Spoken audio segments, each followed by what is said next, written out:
This is for the honest Christian, the one who said yes to Jesus, and then at some point stopped and thought, wait, what exactly did I sign up for? You're not saying it in rebellion, it's not in doubt, it's really clarity. And because somewhere along the way, Christianity got sold as something lighter than Jesus ever presented it. So today we're going to do something refreshing and a little uncomfortable. We're going to answer this question plainly.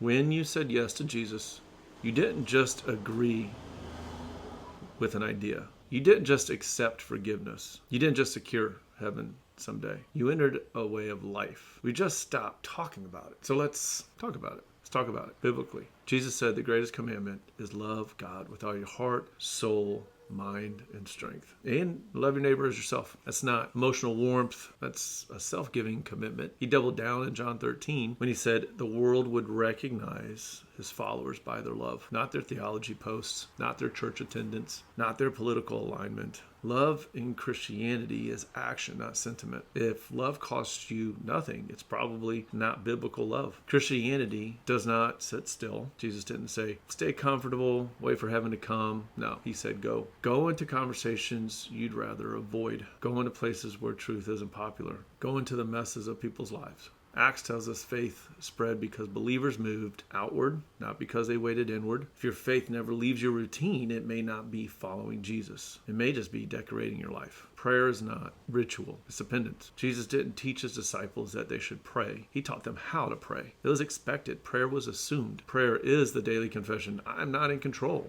and I don't need to be. Prayerless Christian isn't rebellious. They're just disconnected, and disconnected branches don't bear fruit. You're not saved to spectate. You were saved to participate. Jesus defined greatness as service, not influence. The church isn't a venue, it's a body. It's not a building. And every body part that refuses to function eventually becomes a problem. Service will cost you time. It will cost you comfort. It will put you under scrutiny. It will put you under authority. And it will reveal immaturity faster than almost anything else. It's not a flaw. It's formation. Whether you realize it or not, you teach by your words, by your actions, by what you excuse, by what you confront. Deuteronomy tells us God's truth is meant to be taught in everyday life, not just formal settings. If you say you follow Jesus, someone is learning what that means by watching you. It's not pressure, it's responsibility. The Christian life is reproductive, multiplies, it grows. You were never meant to be the end of the line. And Paul said some plant and some water, but it's God that gives the growth. Your job is faithfulness, not results.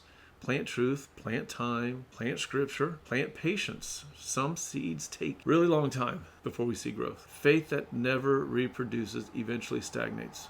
Romans tells us worship is a living sacrifice. Your body, your choices, your obedience. If worship only happens on Sunday, it hasn't taken root. True worship reorders your life around the worthiness of Christ. This is the part that most people didn't realize they agreed to. Jesus didn't ask for agreement. He asked for allegiance. He said, why do you call me Lord? And don't do what I say. Obedience doesn't save you, but it reveals who you actually trust. If Jesus is Lord, obedience isn't optional.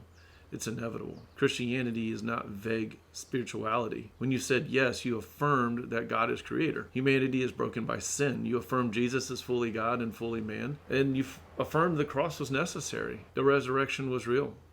Salvation is by grace.